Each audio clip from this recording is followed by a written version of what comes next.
सोचिए, आपके पास पैतृक जमीन है, आप खेती कर रहे हैं और अचानक एक दिन पड़ोसी आकर कहता है कि इस खेत का आधा हिस्सा उसका है। वो आपकी जमीन पर दीवार खड़ी कर देता है। अब आप क्या करेंगे? ऐसे हालात में अधिकतर लोग झगड़ा करते हैं, लड़ाई होती है, लेकिन असली रास्ता कानून में छुपा है।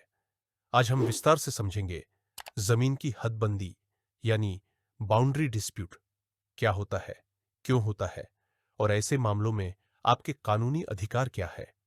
सबसे पहले समझते हैं हदबंदी या मोजनी का मतलब क्या होता है।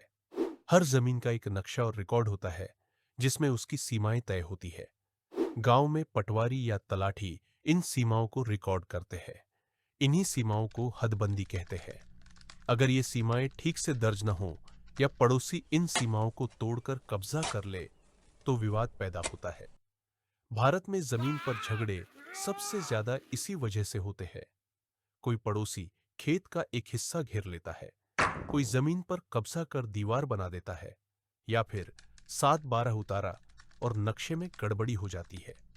इन झगड़ों से गांवों में बड़े बड़े कोर्ट केस खड़े हो जाते हैं। अब जानते हैं ऐसे विवाद में आपको क्या करना चाहिए। सबसे पहले तहसीलदार ऑफिस में आवेदन करके मोजनी करवाए।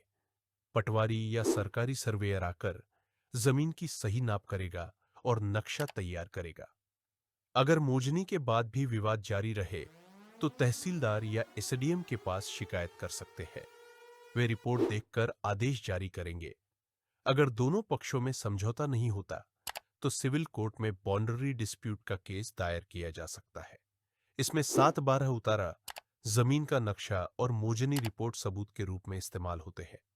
याद रखिए, अदालत का आदेश आने तक कोई भी व्यक्ति खुद से जमीन पर कब्जा नहीं कर सकता। ऐसा करना कानूनन अपराध है।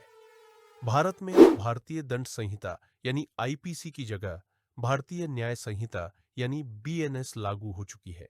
जमीन पर अवैध कब्जा या घुसपैठ अब नए कानून के तहत दंडनीय अपराध है। इसकी धारा 327 में क्रिमिनल ट्रेसपेस यानी किसी की जमीन या संपत्ति पर अवैध प्रवेश को अपराध माना गया है, और धारा 329 के तहत अवैध प्रवेश या कब्जे पर सजा का प्रावधान है।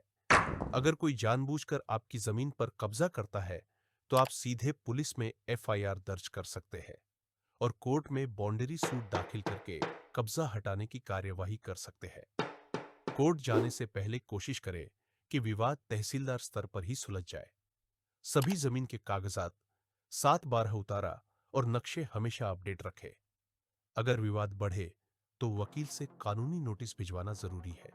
सीधे झगड़ा करने से बचें, क्योंकि इससे केस और लंबा हो जाता है। दोस्तों, जमीन की हदबंदी पर झगड़े भारत में बहुत आम है, लेकिन याद रखिए, मोजनी और कानूनी रास्ता अपनाकर ही आप अपने हक की जमीन वापस पा सकते हैं।